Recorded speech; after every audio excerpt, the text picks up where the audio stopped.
Oh, look at this. We're live, boys. Excited? Welcome, America, to the Eric and Rodney Show with Robin. It's presented by Offensively Creative and Dinsmore Steel. You're never going to believe this, but I'm America's sweetheart, Eric Ryan. I own Offensively Creative. That is Rod. He's the PEO god. He owns Dinsmore Steel. We have the thriller from Manila, Robin Valdez. And ladies and gentlemen, oftentimes I kiss the guest's ass and I say, you're too big for this show. But Jesus Christ, it's never been more true than today. We have Karr. He's a director, producer, and founder of IKA Collective. But it goes way more than this. Welcome to the show, Ian. Thank you. Thank you so much, guys. It's great to be on your show. It's very flattering. And, I hope not to let you down. You have dropped to a level that you've probably never seen since you entered the industry. So I thank you for being here. You started. This is the mailroom. So all I can do is fall. Thanks a lot. It would be quite the fucking fall, man. Because this is the mailroom. This is the mailroom. You've come back. You're with the peons. Okay. You want milk in your coffee? I would love one. Okay. All right. So here's the deal. I don't know if you've seen the show. You may be one of the 10 to 12 people in the country that hasn't. But the first half hour, we cover the news. The last half hour, we talk about you. Although, again, I'm doing a lot of ass kicking. We can talk to you 5 hours about what you've done. But we're going to start, because America demands our opinions on such things, with the news. But before we get to that, Ian, I don't know if you know this, but every day in this country, some reason to celebrate, some national day to get all excited about. We've hit rock bottom on this as well. Like, the days aren't very good, but today's National Binge. And for a guy in the industry, I figured this made sense. So I have two questions. One, what does binging, what's the definition? How many shows? Like, I watch 2 max. Is that binging? I think it's not. I think that's just watching 2 shows. What's the number? And then what do you guys binge? I think the number is probably a minimum of 4. That's a lot. And it also goes with behavior. I mean, it's not just watching. It's like you haven't really binged until you become one with the couch. I agree with you. You need to be in a position where, you have to make a noise to stand up. That's a good. Then you're, that's a great definition. Then you're beginning to binge. And then it's not really binging until the person you're watching with says, should we do one more? That's right. You negotiate. You're like, yeah. That's right. So it's only 3 a.m. So what do you binge, Ian? Since you're in it, baby. You're part of the whole show. What do you like? You know what? It's generally, because I'm in the industry, kind of the last thing I really want to do is watch television after work. But there are a bunch of shows that I really am into. I really like For All Mankind on Apple TV. Yep. Which is a story about what the world would be like if the Russians won the space race. Yes. That's a really fun show. I'm actually just starting Succession. I know you guys like to talk about that, but we do. So yeah, just starting that. I will admit here, just because you guys were nice to me, that my wife and I watch Virgin River. You got to appease the ladies. I watched Real Housewives, so it's all fun. Yeah. I'm not going to throw my wife under the bus there. I'm going to say I enjoy Virgin River. You're into it too? All right. I enjoy it too. Rodney, you do any binging? I do. What do you binge? I do. Besides Real Housewives. Well, I do like Real Housewives. I was going to say one thing about Succession, also known as the Murdoch Saga. But I usually like to watch, what I just binged recently was 60 Days In, because I missed a couple of episodes. I love 60 Days In. I don't know why I love 60 Days In, but I love 60 Days In. I would never do it. Actually did a voiceover audition for 60 Days In. So hopefully I'll get that. And awesome. And then it'll be all meta and everything. Full circle. Don't go in though. Don't do the experiment. Don't do it. Oh, you know what? Here's the thing I was thinking about that show. And for those who don't know the show, it's basically people who didn't commit a crime going into prison to kind of get the vibe of what prison's like. To turn it around. Right. So yeah, you couldn't pay me enough money to do that. I mean, what if, like, I've seen these movies where people, like, they go undercover, and then the person who knew they were undercover, like, dies or something happens, and then there's nobody on the outside who knows that the person shouldn't be in there. I would be so freaked out going in there and thinking I wasn't getting out. I mean, that's just, I don't know if I could do it. Have you seen those little things they sleep on? I can't sleep on that. I have a purple mattress. The other thing is too, are those bathrooms clean? And then remember when they got in there and they were sequestered? No. With a drug addict? I need my laptop. Where's my phone?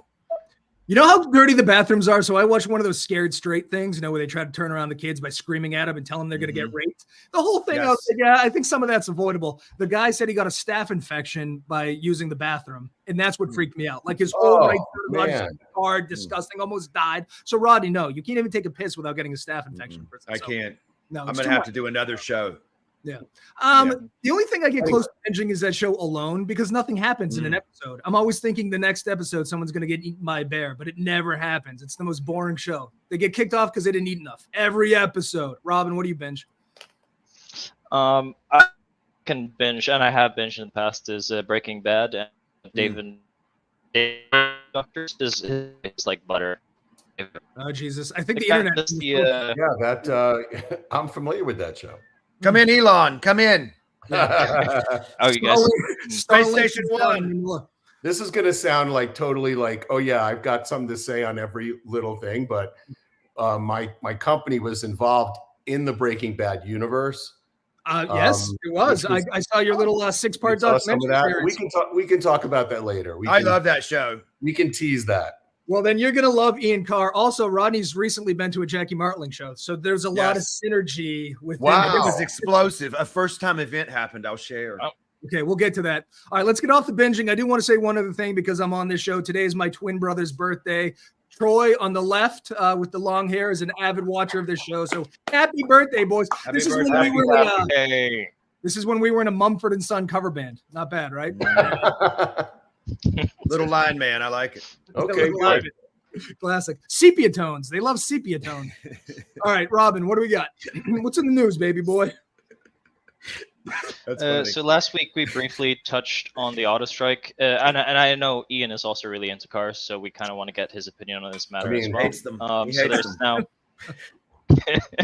So there's now up to 20,000 United Auto workers on strike, and well, all they're really asking is for some better pay, which, considering like auto working, I'd imagine is a very skilled labor, is pretty well deserved, don't you think? I do think so. We ran the numbers the other day, and they're making $28 an hour on average, which works out to be $58,000 a year. And I don't think that's enough money to make cars. I think if anyone, free tax. Let's get them a little more scratch. But we're amateurs, and I want to say, not only is Ian into cars, my man has a YouTube channel with 7,000 subscribers. He's fucking into cars. And then you go, all right, he's got a bunch of videos, but is anybody watching? I don't know. 133,000 people watched him fix a fucking spark plug. Wow. So, okay. Nobody's more surprised about that than me. Dude. I don't even know what that says. What does that mean? I don't. Gap iridium. Different language? This is a different language. You don't know how to gap in iridium? I don't even know what that is. I don't even know if I know what a spark plug is. It's in the car, right? I watched this video. It's worth watching. I know how you got to tap it. All right, so thank you for giving me 2 minutes and 21 seconds of your time. Well, 133,000 people did. Yeah. Okay, so we're big dumb idiots when it comes to this, but you are obviously into cars. How do you feel about this thing that's going on? You know, clearly there are some underlying issues just in business, I think, in America right now. The question is really, I mean, what's the balance, right? I mean, on the one hand, yeah, these people are not, you know, they could absolutely be making more, and it's certainly expensive to live in the United States. And how do you really live or like raise a family on, you know, on $58,000 a year? The flip side of that, and I'm absolutely behind behind labor, but it's the other thing to just kind of think about is, you know, if you go and buy a car, and what's the first thing you say is like, oh my God, these cars are so damn expensive. I know. So I think the implication is that there's some sort of like giant chunk, you know, of like they're paying people like very little to make the car, and then, you know, they're selling it for a tremendous amount. So where's the big chunk? Yeah, you know, I'd like and to it's see the going- books. That's the problem. right? is And it's I don't- going to the CEO or it's going to whatever. The truth is, you know, I don't know if I mean, certainly CEO compensation is, you know, completely out of relation, out of ratio to labor. But, you know, I think there's so many other things now. There's, you know, just dealing with regulations, legislation, you know, HR, you know, there are all these kind of like departments that don't actually end up in your car, you know, but you're paying for them when you buy the car. So, you know, if labor's, you know, approach is, hey, we need to get paid more for what we do, I'm 100% behind that. If the approach is, hey, we need a bigger share because there's all this other money here, well, you got to show me where that is. You got to show me kind of like how that all kind of works out. Yeah. I don't think it's ever binary, but speaking of CEOs, so big high level numbers, the union's looking for, I think, a 40% raise over the course of 3 years. Over 3 years? Over the course of 3 years, I believe. That's the not industry's terrible. come back and said, all right, listen, we'll negotiate. We'll give you 21. As it turns out, the CEO of, I believe it was GM, she got a 38% increase this year. So they're like, they were arguing with her and she goes, well, it has nothing to do with anything. It has everything to do with something. If you think a 38% increase for you is okay, then certainly more than 21 is reasonable. So I don't know. I have two thoughts. It's big and complicated, but that's a microcosm of what's going on, I think. I have just two thoughts, two opposing thoughts. The first one is that the CEOs make a boatload of money because none of these people in this line could run the company, right? Like True. they could, right? Right. And I'm just being honest, right? I'm just saying that. The other option is these people start your own car company. You obviously know how to make them. I mean, look, yeah, right? that's Showtime. America, right? If you don't like it, go and do it yourself. As a business owner, you know, you're constantly kind of dealing with this thing is that people don't realize what it means to be a business owner and the risks you take and the sleepless nights and all this other kind of stuff. I mean, there's stress in everybody's life, but you know, you got to pay them though. You got to pay them. You have to pay your people, and you know what? You have to make it. You can't be at odds with them in that way. You know, there has to be more of a team approach. So, you know, and like everything, I think that you know there's not one right answer to anything, and I think just as a general rule, we've gotten to a place in our society where it's like everything is black and white. You know, you're either right or you're wrong, right? And nature and the world just isn't like that. I mean, think about how many things in nature are really black and white, like you know, on or off. A friend of mine said, and it's one of my favorite quotes. I love it. He said, "The world isn't black and white. The world is wildly gray." Yeah. And the truth is always in the boring middle somewhere, but that doesn't sell tickets. That doesn't get clicks. Yeah. It's not shades of gray. It's wildly gray, you know, and there's 50 like, shades. Yeah. 50 shades of wildly gray. Yeah. We can all all get turned on while we talk about like problems in society. I'm already there. I've been staring at Robin for the past 15 minutes. All right, so here's another interesting sidebar. I think they say that the union is now losing public sentiment because what's going to happen is it's going to stop. They're not going to have parts for everyday people getting their car fixed. But listen, fuck faces, it's not enough to say we support them. If we support them, then we might have to suffer a little bit. That means maybe you can't get your brakes fixed. So, like, that's another thing about America. You can't just, I support the troops. What do you do for them? Nothing. I support the UAE. What do you do for nothing? So, listen, if we're going to support them, and most people say they do, well, then we have to suffer, baby. That's why nothing's ever going to move forward in this country. We can't even be mildly inconvenienced for a cause, you know? Yeah, well, then you ask yourself, you know, what do you know, what's to gain? You know, I mean, you have a couple of different things. So, like, you know, okay, so let's say, you know, right now we're in the middle of an actor strike, right? We got SAG after strike that hugely affects my business. Hopefully, the writer strike is going to be resolved. They announced over the weekend. I don't know if you saw that. I heard it is, isn't it? They have a deal in principle. It still needs to get papered, and then people need to sign it, and whatever else. Which is great, but like, let's just look at the actor strike for a second here, which clearly there needed to be something done. And, you know, I support the striking actors. You have to, though, look at, you know, I look at the whole math. So if we assume like with the auto workers, let's say that they get all of their demands, right? Let's just say the strike goes for 8 months or 6 months even. Let's say the strike goes for 6 months and they get their 40% increase. They get every demand they wanted. Like, the CEOs and the companies just kind of roll over and say, you're right, we're wrong, take it all, right?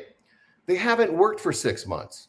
Right. So when you take the amount of money that they're going to make more and you average it out with not working for 6 months, where are you in the relation it might just be the same. where you are now? Right. You could be breaking even. I mean, that seems like a lot to go through, but I 100% support. I mean, striking is sometimes your only course of action is what you have to do to kind of make things move. I think the problem that we're in is that it's what I just said. It's that I'm right, you're wrong, right? And as long as I'm right, you're wrong is the way we look at the world, well, then you're going to go to DEFCON 1, or is it DEFCON 5? I always get confused. I think one's the worst. You're not going to behave in a nuanced way. You're going to go either or. So we're striking or we're not. We're working or there's not like, well, let's look at this as increments, or let's figure this out, or let's, and maybe they have, and maybe I don't know what I'm talking about here, and maybe they've. I have a question. I have a question and you can probably answer this. And I was wondering it the other day, and I'm not being funny, I'm being serious. With the actors striking, right? And I see see the big names and stuff out there. In my mind, the only people getting hurt, but obviously everyone's being hurt, but I'm saying as far as actors, right? Are the paycheck actors. Like, I don't think Brad Pitt's like, oh my God, what am I going to do? Well, you know what I mean, he's got probably $200 million in the bank. You're right. Yeah. Bob Iger doesn't matter. Famously got into a lot of trouble when this strike began, because he said, how about this? He said, Bob Iger's getting paid whatever, $28 million a year, to run his company. And no, it wasn't Bob Iger said it. It was because they were talking about Bob Iger. It was it'll come to me later. Some big business guy said, okay, Bob Iger's making $28 million. Tom Cruise is making $100 million, and he's jumping out of planes and he's climbing things and whatever. But why don't the two of them take 30% of their pay and then distribute it? Yeah. Like, why doesn't some actors do it? I mean, Taylor Swift, with the concert was famously carved out a chunk and then, gave it to her team. And I think, my gosh, I mean, if I was making, that kind of money, I absolutely would do that. What's amazing, but why doesn't it happen? It may not even be because of the actors. They may want to do stuff like that. Right. But remember that, like, agents and managers, they make 10% of whatever the actor makes. Right. So, even if an actor, was making $50 million and wanted to give 25 million of it away, his team would never. They're not going to allow. Yeah, they're not going to ever, unless they'd have to maybe work something out. So they got the full amount, and then other people got. And then that doesn't make sense to the actor, right? I get you're right. Yeah. Keanu Reeves is pretty famous for doing that, though. He gave but Keanu Reeves probably has the $100 billion in the bank. What I mean? He's awesome. I mean, that guy, he's kind of like, he looks a little like Jesus, and it makes you wonder. I think Keanu spelled backwards is Jesus. So I think you're onto something. It was hiding in plain sight. There it is. Well, can I just say this? Keanu is a national treasure. He is absolutely. He is a national. And who would have thought? Bill and Ted would Bill be and Ted. Of our, I loved Bill and Ted, by the way. Oh, me too. Me too. Yeah. Who didn't? George Carlin, an Oscar. George Carlin's finest work. I think we could talk about unions all day. I just want to say one other thing. I'm generally pro-union because I'm sure at some point when they wanted to work 8 hours a day, employers were like, no, we need you here 16. And somehow we lived. They were like, no, I would like Saturday and Sundays off. And they were like, no, we need you here Saturday and Sunday. Did you? When they're like, I don't think 8-year-olds should be working. They're like, no, we fucking need child labor. So I just think unions are usually on the right side of history. So I'm gonna gamble here and say, let's go union. Yeah. Okay. I think any safety net is. Well, honestly, there's two different kinds of. Go ahead, Rodney. I'm sorry to. No. I was just going to say I always think that there has to be a safety net. Like I was reading this this article or book or whatever on Japan, and they were talking about how everybody kind of shares money and that kind of stuff, and how long people live in York, in the blue zones, right? They have stuff to do and this and that. All that stuff's important. You have to know that if something happens, that you have something to fall back on, Yeah. And I don't think we have a lot of that in America, unfortunately. We don't. They're beating it out of us. All right, listen, we got 10 minutes. What's that, Aaron? I was going to say, listen, I want to get to you, baby. So let's do one more news story. Listen, I'm fascinated by your career, my friend. Yeah, can we just do one more news story and be on to it? Of course. Okay, yeah, sure. We can. Yeah. All right. I like this. This is a good one, though. Okay, we could breeze past this one. It's not too serious. So I kind of want to be mad at this guy in this next story, but I do have to say, well played on his part. Yeah. So there's this guy. He's from California, and he started a GoFundMe account stating that he had colon cancer, and his one dream was to raise enough money so that he could play in the Poker World Series. So we have some pretty fucked up real world problems that require donations, but this guy managed to raise $30K to play in the Poker Series, and then he later admitted that he never really had colon cancer. So he bluffed hundreds of kind people out of $30K. Did he win anything? He got kicked out of the tournament too early. They didn't, once they sniffed this story out, they kicked him out. So I think this is multifactorial. I think at every stage it's a little bit funny, but this just got me thinking. Like, fuck this guy, whatever.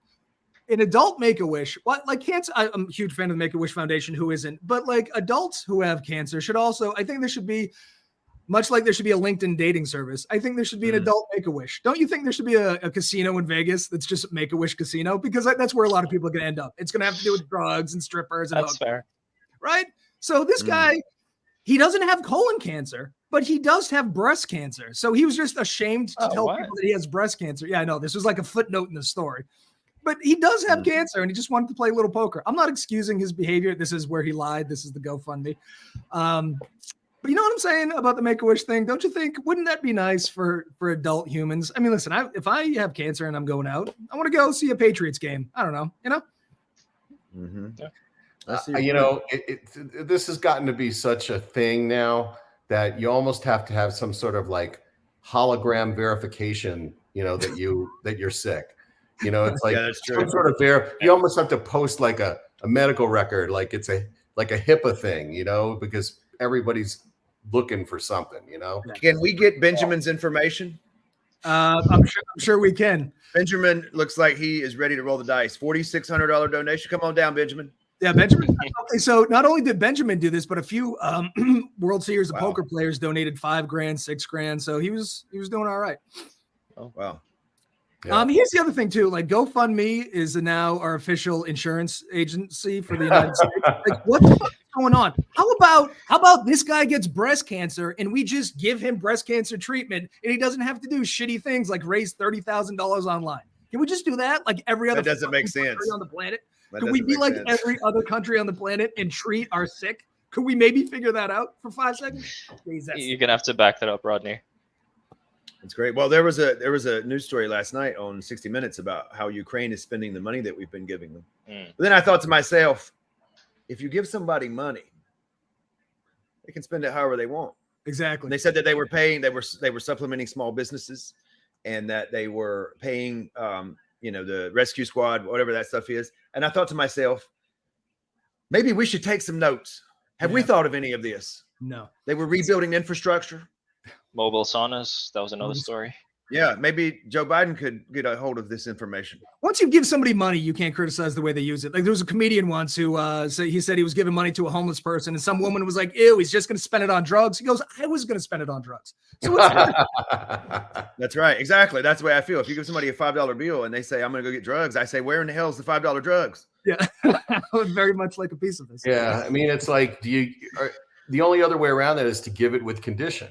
Right. And then if you're going to do that, you have to have a way to verify that what you gave them the money for is actually spent on a bank. Which speaks to the whole, poker thing is, I mean, look, he didn't lie about what he wanted to use the money for. No, right? He lied about what kind of cancer he has. He just pulled on our heartstrings to get the money in the first place, which I think is so much worse. I think this it's too, so deceptive. Did he buy chicken nuggets with the money? I mean, like, what's What is that? What's our background? So Robin's never had a jalapeno popper. So I Nope. like to remind him of jalapeno poppers at every Oh, that's a turn. jalapeno. At Oh, every yeah, I turn. can see because it's a little green through the bread. At every turn. Here's the Mhm. thing I don't understand about this guy. This is what I would have said. I have cancer, and here's how it's going to go. I need as much money as I can possibly get. Whoever donates the most, I'll give you half. Showtime. Not bad. I do feel bad for the stigma though, because they're like, oh, he goes, oh, I have cancer. They go, what kind? And he in his head he goes, I can't say breast cancer. I can't say breast cancer. That's I don't true. know, colon cancer. Then you say that. Here's why you do it. Let me tell you what it is. I solved the problem. Say whatever the real term is. No one will ever know what in the world you're talking about. They're like gynoplasty or whatever the fuck. When I learned I had high cholesterol, they were talking about it for 15 minutes before I even knew what we were talking about. It was familia hycolacoma. I said, I don't know. Is this English? What are you saying? They go, you have high cholesterol. I said, okay. Okay. Thank you. Dumb it down for the rest of us, doc. I thought I had died. I thought I had minutes to live, but no, I just had high cholesterol. All right, we only covered 2 news stories, but that's enough because God damn it, this man and his Ian, I don't know where to begin, but I've never chuckled harder at a LinkedIn career page. Oh God! All right, help me understand. It's kind of all over the place, isn't it? Whoa, you were a DJ host. Dude, not only a DJ host, but okay. Dude, So what is? I don't want to go back too far, but what is WHN Sunday Funnies? And that's on a country music station in New York. Oh my gosh! Oh, So yeah. well, look at the Nice. dates. First of all, it was I know. 1985. Yeah. So so when I was in college, I started like doing work on the radio, and like a lot of people do in college, and I just got completely addicted to it. And then I ended up working while I was in college commercially in New Orleans at a country music station. And the funny thing about that was I go in for my first day and the program director says to me, we're going to have to change your name. I'm like, what are you talking about? He says, Ian's not country enough. So he literally like got a phone book and opened it up and went like that. And then my name became Clifton. Clifton Karr. So I did 2 years as Clifton Karr in New Orleans. And then when I got up to New York, I was like, well, I mean, the biggest market in the world, where am I going to try to get a job at 22? I mean, it was kind of like ballsy to even think I could. Sure. And I figured, you know what? There's not that many people knocking on the country station's door. Little did I know. I mean, it was hugely rated. And so I ended up getting a gig there. Wow. Which was amazing. Like old-fashioned way. Like I walked down to the station with my tape and I like schmoozed the receptionist and and just got to know people there. And then I got a gig. The Sunday Funnies thing, which is really interesting because it connects to the Jackie's Joke Hunt thing all these years later. Basically, they gave me this like Sunday evening show, like opposite 60 Minutes. It's like there's nothing going on. 6:00 p.m. Sunday night. But I was the young kid. I was the new kid, right? Yep. So I go to the program director and I say, hey, can I just do something? Can I come up with a show for this time slot? And he goes, what do you got in mind? And I said, well, what about we ask people to call in with jokes? And then we'll have like a contest, joke of the hour, and then joke of the night. And then after a month, we'll take the joke of the night winners and then have a joke of the month. And the person who wins the joke of the month gets to perform at Catch a Rising Star and all this other kind of stuff. Anyway, I did it. The show becomes like wildly successful within the context of that. Yeah. And then fast forward, I mean, look, I know we're skipping over the production company thing, which is actually how I feed my family, but we'll get there. Don't worry. Fast forward to 2006, and I'm friendly with Jackie Martling, former head writer of the Howard Stern Show, and he says to me, that he got a show on Sirius, and would I be his co-host? And the show ends up, which is awesome. I mean, 8 years of my life, like my teeth are hurting from laughing. Well, wait. Before you go on, so this wasn't just a show. You did 402 episodes over the last. That's a lot of shows. 8 years. But the Joke Hunt was basically the same show as the Sunday Funny show that I had done all these years past. And it gets weirder than that. I go there my first day, like we're getting ready to do the first show. And who's like working in the studio, but the same person who was helping me queue up the jokes on the Sunday Funny show in 1985. No shit. That's weird. That's weird. Okay, I need to be here. Clearly, it's one of those moments. It's kismet. Not only, so you were in the series, incredible. like this was a show you did in the studio. So I watched it for, okay, we got to back up for 1 second. This is a movie that you did. So last night when I was doing research on you, I saw that you had done this and I immediately bought it on Amazon Prime. You're welcome. So you got $5.99 Nice. cash. Well, actually, like half. I've had it for a while. That's half a Porsche from what I understand. So I watched this. And you, a very small one. And I saw you in the studio. So you went, is that in New York? You went to a studio at the series offices every week? Yep. Every Tuesday night. A dream. We would do, I wanted to, it was like pinch me the whole time. And we always had like interesting guests. I mean, it was like a magical time. You know, whatever was going on in my life or in my production company or whatever stresses, I knew that when I would like walk up to Sirius or get on the train at like 6 o'clock on a Tuesday night, that I knew the rest of the night I was going to be laughing and I was going to be in a great mood. Imagine if you had like one thing in your life where you knew reliably, without fail, you were going to have a great time every single week. It was like medicine, you know. And it's like the show. We would right, and why I'm here now. We would do these jokes. We would have so much fun and laugh so hard. And then after the show was over, we would take everybody out to the Carnegie Deli and continue the party, you know. And I don't know if my face hurt from laughing or from trying to stuff one of those big pastrami sandwiches in it.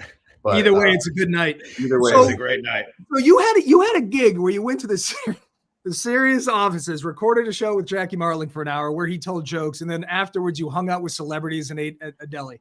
That was a good run, man. That sounds tough. A really good run. That's a tough one. Oh, and working in the Howard Stern organization. So we were, right. We were under Howard, and so I mean that was a whole other thing, is like meeting everybody from that group, and the Christmas parties were fantastic.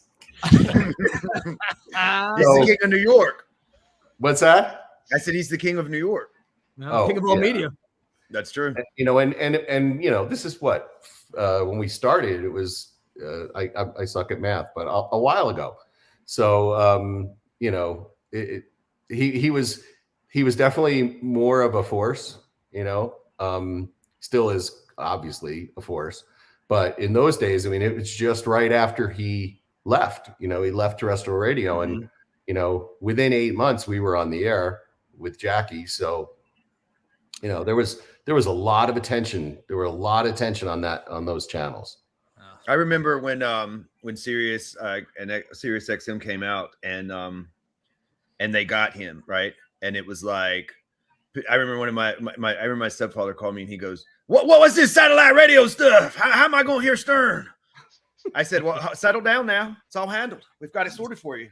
He was like, "Okay, I can't lose Stern now."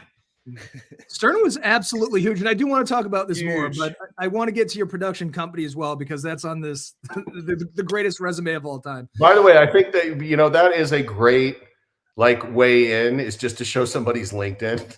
Oh, I know, it's good, right? and I'm so happy that it's like updated. That it's so many people just leave it. Yeah, it's very impressive because it goes like DJ fucking Sirius in a production company where your logos are these. Like, Jesus Christ, man. Who have you United for 29 years, Showtime for 19? Is that Eric and Rodney up there as well? You know what? I was just gonna say, I see your logo up there now. I do see it. It's Kismet. Oh, and I was watching your stuff last night. Holy shit. So help me. Can you walk us through the production company? You go from DJ hosting a funny show at night, and then you introduce Smooth Jazz to another radio station. That was 10 years. Yeah. Yeah. Smooth Jazz. Yeah. 1988. And then all of a sudden you start a production company that ends up working. Like, what happened there? Can you give us the story? The production company started actually kind of right around the same time as WHN, as the country stuff. So very quick backstory. I always was making movies. When I was like, 8 years old, I stole my dad's 8mm camera, and I would shoot like little short films of with my friends, blowing up things with firecrackers, and then telling stories and stuff. And so I was always doing that. but I never really, for whatever reason, I never put two and two together. Like that could be a job.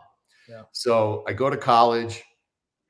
I went to Tulane University. They didn't really have a practical like media program or film program. You could minor, in communications, but or you could major in communication. I minored in communications, and there was some classes that you could take about it, but they didn't have a degree. But I was kind of working, as I told you, like in the New Orleans market in radio, and then I was working as a production assistant and working as in the film community and working on campus doing like film stuff. And then at some point I realized, I think there's film schools, like maybe I should go to film school. And then I ultimately decided not to because I was already doing like what everybody in film school wanted to do, So in hindsight, I think I would have made it a different choice because I realize now looking back that the real purpose of film school is the network. It's all the people that you meet. It's not about the skill. I mean, you're going to learn the technique and the skills and whatever on the job, but those relationships are what's really important. Anyway, I come to New York. I do the thing with WHN, and I was dating this girl. And one day she calls me up and she says, "Hey," and she worked at Merrill Lynch. And she said, "Hey, I'm working at Merrill Lynch, and my boss is asking me if I know anybody who can make a video for us." Now, this is 1987. So it's not like people had a camcorder like went on your shoulder, and that's right. Your weird uncle maybe would bring a it worked for 2 hours, right? You had to charge it for 3 days. Like VHS tape camcorder. So it wasn't like everybody had one. So she calls me and says, "Do you know who could do it?" And as a 22-year-old or whatever, it's like you got balls, right? And I'm like, "Oh yeah, I could do it." Freaking Merrill Lynch. So I went and did it. It was a huge success. I ended up like getting more and more work. So then I started this company, and Merrill Lynch was our first account. And then from there, we ended up just growing and growing and getting to some of the names that you see here, including the Eric and Rodney show, which is your crowning achievement. But I still loved radio, so I would run the company during the week, Monday through Friday, and then Saturday and Sunday generally I would work at CD 101.9 or other radio kind of stuff, or maybe I would do a fill-in or a morning, like during the week. But I was growing the production company while I was doing the radio stuff and everything else because I'm just smart. I can't say. Yeah. You're smart. How old were you in 1987 when this thing took off?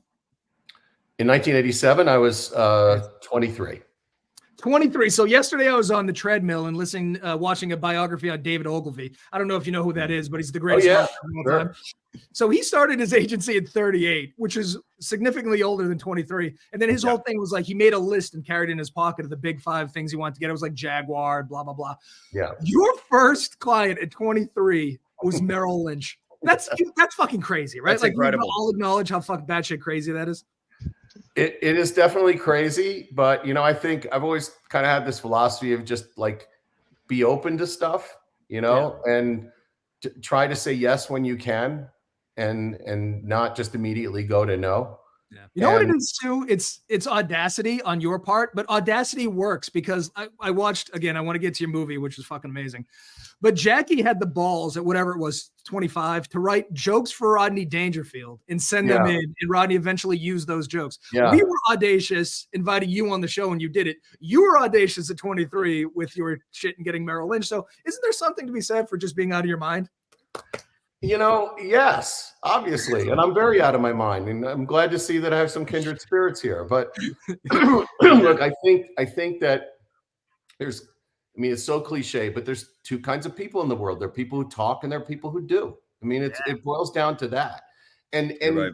but the thing that people who talk don't understand, I don't think, and even some people that don't understand, is that it's sometimes the tiniest thing makes the difference. It's people think, well, I'm gonna, I want to make a movie, and they see it as like this giant thing, but the tiniest little movement puts you in that direction. I was talking with some guy who's like a coach, and he said, when you have a goal, there's a huge gap between like, okay, I'm a DJ in New York radio and I want to make a movie. Okay, that's a huge different thing. So, you know, rather than looking at it that way, look at it like, what is the next decision you can make that brings you one step closer? Just one step closer. Mm. You don't have to make the movie. You just have to get one step closer. And if you just keep doing that, eventually, you know, you get there. But it's not like, you know, people say, oh, it's like working out, you know, where you get little incremental benefits every single day. You know, it's hard to actually see that.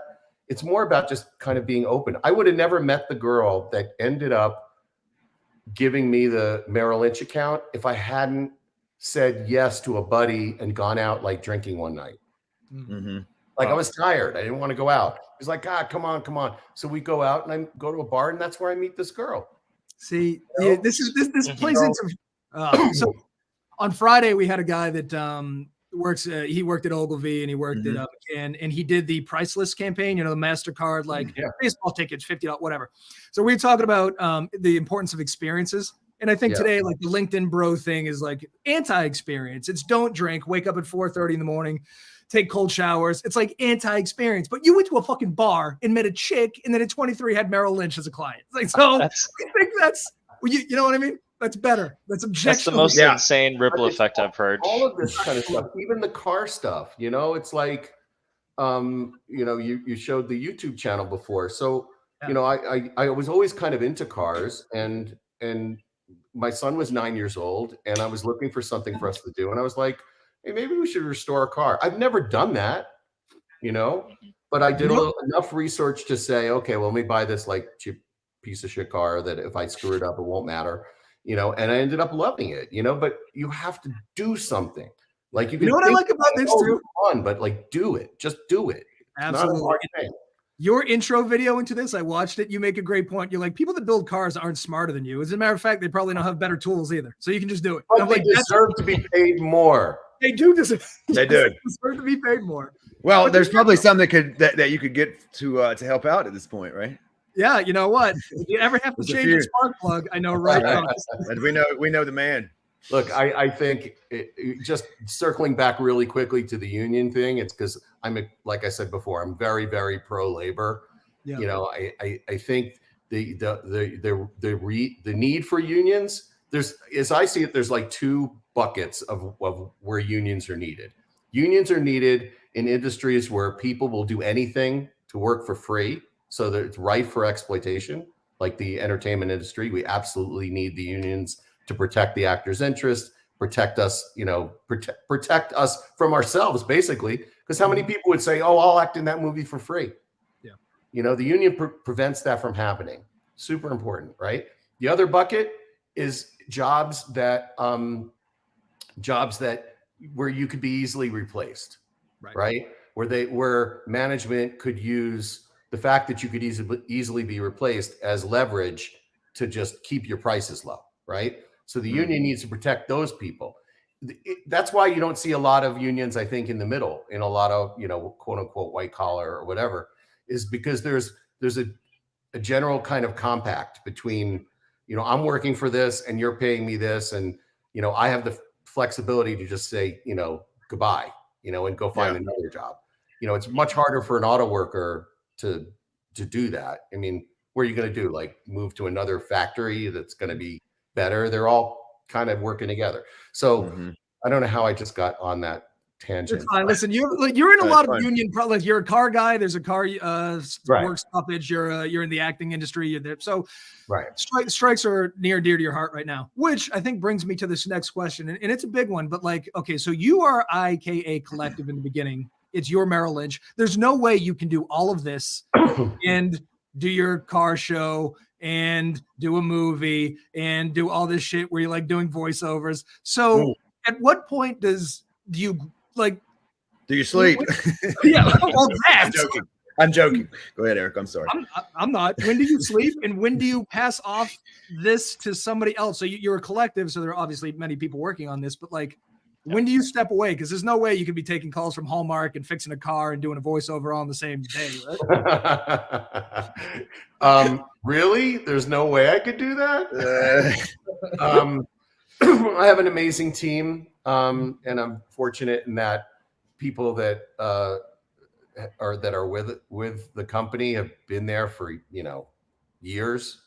Like I'm kind of most proud of the fact that our average client duration is like 10 years. I mean, it's crazy in a creative business. We have some clients like United Airlines, who's been a client for over 30 years. It's insane. And then I have people that work with us, 17 years, 20 years, and there's always like new people that come in, but, I think I'm a very loyal person, I believe that creative or production is really a team sport. You got to have the shortstop and the third baseman. To your point, you can't be on first base and catch the fly ball to center field. You have to have somebody out there, and you have to make it so that it's fun enough that those people want to hang out and believe in what you're doing. So yeah, I do have a team of people that I'm super, super pleased with. And we have like people that we've built relationships with all over the world. They may not be full-time employees, but there's long-term relationships there. And it's also kind of self-policing in a way, because, the more you work with somebody, the more invested they are in doing the right thing and not messing you up. So it's kind of all kind of feeds in on itself. So when you get a call from AMC and they want a mini doc series in between episodes of seasons of Breaking Bad or Better Call Saul, are you still in that creative room brainstorming ideas, or you're like, oh, that's great, take care of this? Well, what do you mean? So with like ideation, are you still in the clients? Are you still brainstorming? Are you in the creative room? Or well, clients, clients use us in a bunch of different ways. So some clients will come to us and say, okay, here's the storyboard. We've already gone 8 rounds with this, mostly agencies. We've already gone 8 rounds with this. The client knows what they want. Here's a storyboard. You just execute this. Gotcha. In that way, kind of like, somebody else was the architect and they're just coming to us as a general contractor. Just build it. Okay. You don't want your opinion, just build it. And then on the other side of the spectrum, there are people that will, call or send an email. Help! My boss just asked for something and I can't get it done. What do you have? And by far, that's mostly what our client base is like. So yes, the ideation, we're very, very responsible for ideation. Most clients come to us for concepts and to solve problems and tell stories. I think because we started, we're also very results focused. So I think because we started as a commercial production company, like aside from the Merrill Lynch stuff, I mean, early on we did a lot of commercials and the call to action. I don't know if you guys are familiar with that term, but the call to action, make something happen, is kind of baked into what we do. So even when we're not doing a commercial thing, like we're just doing maybe a little documentary or a short or a promo, which is basically commercial for a TV show. We're very focused on that call to action and to make something. What we like to say is everything we do is designed to make somebody do something, feel something, learn something, or buy something, right? If you're not covering one of those bases, ideally you're covering all of them. But if you're not covering at least one of those bases, then you're just basically like self-promotion. You're just doing something for your reel. And there are plenty of production companies out there that just do stuff for their reel. Oh, this is going to be great for our reel. So for them, the most important job is the next one, right? It's on my reel. For me, the most important job is always the one that we're doing right now. And I think that's what's helped build our reputation. Well, I'd say United, Showtime, and Hallmark all agree with you since they've been with you for a combined, 600 years. And you're pointing out also that I need to update the website because those years. It's fine. Listen, my mom, by the way, loves the Hallmark Channel. I just trying to. I'm serious. She does. She loves it. They're tremendous people, and being on those sets, on the Hallmark Channel sets, it just makes you feel good. I always thought I could do one of those movies, solve a crime in 30 minutes. You know what? You look like you can be in a Hallmark movie. I agree with you. I agree with you. He used to be an actor, Rodney still was. You could be like, I don't know if you're going to be, so you would probably be like the guy who had the high-powered job in the big city who, somehow has to go back to his small town to This take kind care of sounds like things. Rodney's life. Listen, Rodney, where It was really it? does. Where did you work and where? was it? In New York City. New York City? Well, here's the other thing. I'm thinking small town Christmas sounds right. Yeah. Yeah, I Well, think that's the thing. Is like you while you're in the small town, you rekindle a relationship with your high school girlfriend, and she gets you to reset your life and understand what's really important, and then you buy the inn. And Eric's my high school buddy. Yeah, I'm the wingman. And I'm Robin just is the looking at inn. time. Robin is the inn keeper. Yeah, Eric he's is the guy that keeps trying to That'd be a pull you horrible back to keeper. the big city. That's true. I'm his big city friend. I'm like, Yeah, what yeah. about the cocaine? And he's like, oh, I like scones now. All right. Look, can we talk about this real quick? So a couple of things. I know that you know that you're great, but one of my great joys in Please. life is watching shitty documentaries on specifically Amazon Prime, because nobody has more shitty documentaries. Right. This is incredibly well done. And listen, I'm an amateur, Very and- well done. but it Thank you so moves. It's fast. It's funny. The interjecting of Jackie's jokes in between scenes is fucking genius, because every 5 minutes I'd laugh and then I'd learn something and then I'd laugh. Oh my God. I think you should be in TV. But this is We wanted to make it like a porn movie where if you didn't like something, just wait 5 minutes. well done, because I'm aficionado with porn and documentaries, and I can tell you this is the perfect marriage. Great cover too. Great You cover. convinced me. How did you meet? That's my guy Vince. No, I was it's working real with good. Vince for I don't know 7 years now or something like that. He's super talented. Vince slayed it. So how did you meet Jackie, and then how did this movie come about? I met Jackie at the Friars Club in 2001. The Friars Club was it's sad to say they don't exist anymore. The Friars Club was a club of people in the entertainment industry. That was, I mean, back in the 50s, 60s, I mean, it was huge. Frank Sinatra and, Lucille Ball. And I mean, big people. And so it was always kind of like a dream of mine to be a friar. Became a friar. I met Jackie. And what struck me about Jackie, and he had just left the Stern Show, by the way, it was 2001. And I was an avid Howard listener. And what struck me about him, especially as somebody who was in radio and knew kind of like the difference between somebody putting on an act and, somebody who's real. I always thought, there was no way the people on the Stern Show could not be who they really were, because it's 5 hours a day and you just can't keep that up. I meet Jackie, and in the first minute, I realized this is not the same guy that I've been listening to and it was really striking to me. I mean, it still reverberates with me about how different. And so I was just intrigued by that to begin with. But then I discovered that Jackie and I had a lot of similarities. Like you mentioned before about just doing something, and we share that totally in common. Like Jackie got the gig working on the Stern Show because he just took one of his albums and just mailed it to Howard cold, or he got Rodney to buy jokes because he just mailed them cold. He actually is way more out there than I am in terms of taking shots, but I met Jackie. We became very, very close friends quickly.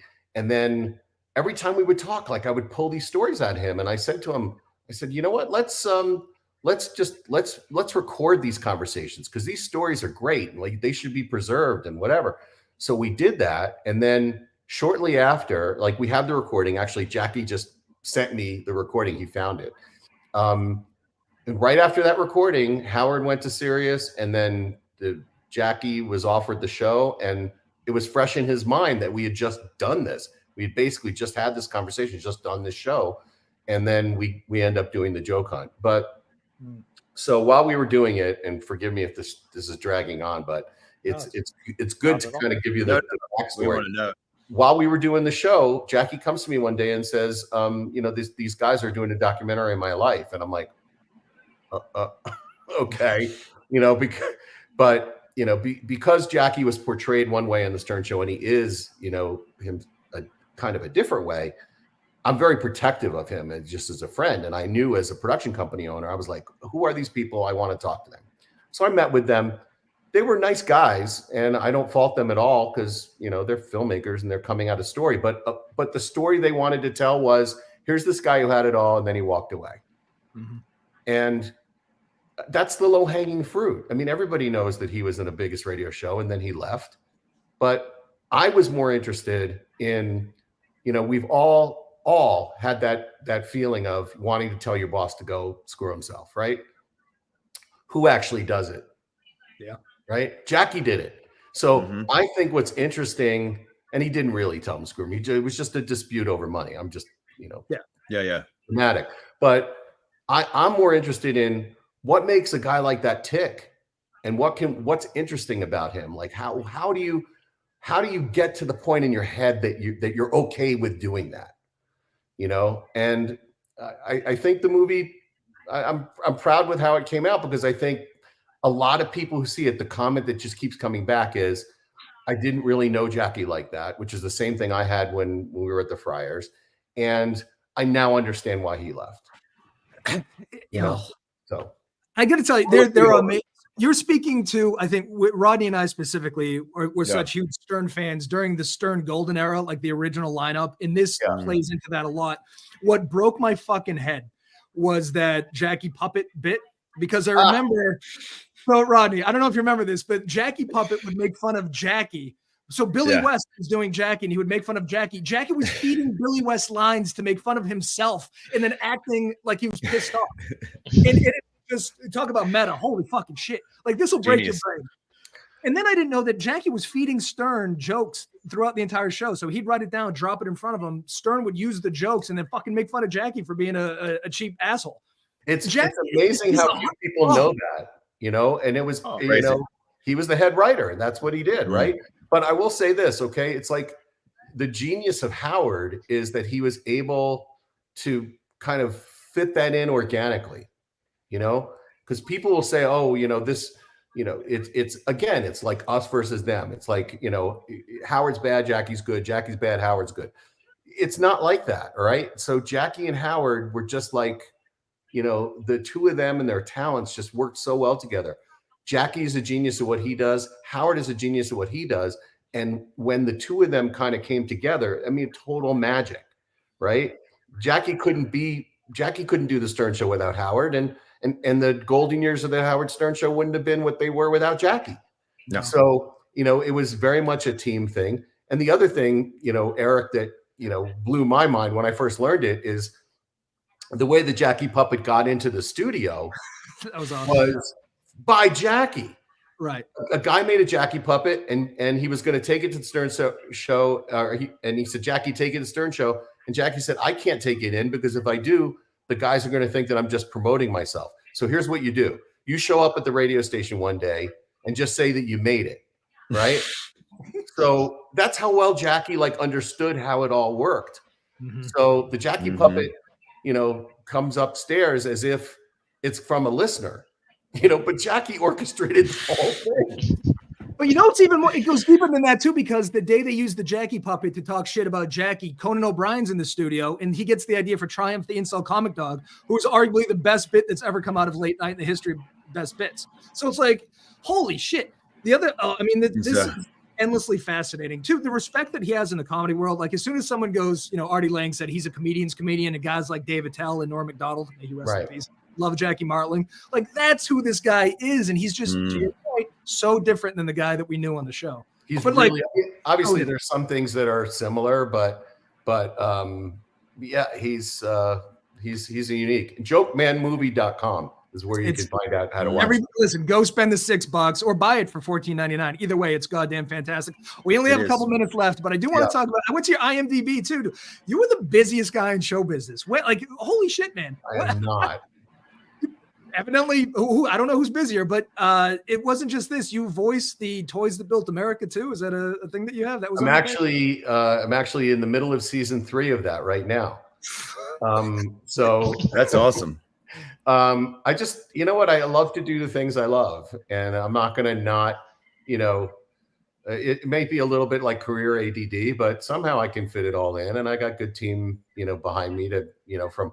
Atlas Talent is my agent on the VO side, and I have my team to handle stuff while I'm doing a voiceover. But so yeah, I did that, and I did engineering that built the world, and I did. I love those shows. I like the food. You didn't get the food one? I love the food that built America. That's a good one too. Never the man that built food. I didn't do food. No, I did engineering, toys, and Oh, the cars that built the world. Oh, look at you. That was like, Oh, that's it that was doesn't like, get better than talk that, right? about like worlds colliding. That was like a dream. Yeah. And there was at one point, I had to read something, and I was like, it's not exactly right. So I was like, so the producer's kind of like, what do you mean? And I explained it, and he said, okay, well, we'll come back to that later. Next day, I'm doing the next session. He says, you know what? You're so right. Like, thank you for adding that. So, So you're a proofreader too. Apparently. All right. So I'm going to say this about our viewers. You probably can't use IKA Collective because you're way too small for Ian, but I will say this. Well, listen, True.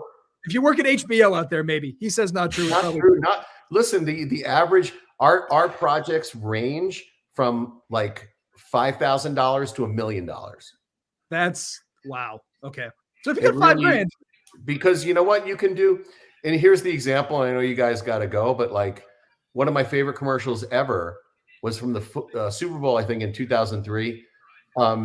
It was, commercial break happens, and all you see is color bars. Boop, for 30 seconds, and everybody like in the bars or whatever, they're like, somebody's losing their shit because there's color bars up there, and it's like $2 million a second, So after the color bars go, you hear a voiceover says, if the ad agency had shipped this commercial FedEx, that's good. you would have gotten there on time, right? That's so I'm sure the agency Genius. charged them $1 million to put color bars up on the screen. But the point is that you don't need to spend a lot of money to be very effective. No, because two of the recent Super Bowl commercials everybody talked about was one, the bouncing QVC code. Everybody, that had to be low budget. And then last year they did the thing where somebody sat on the remote and sort of like changed the thing. Right. But let me just say about the 2003 Super Bowl. I believe this man played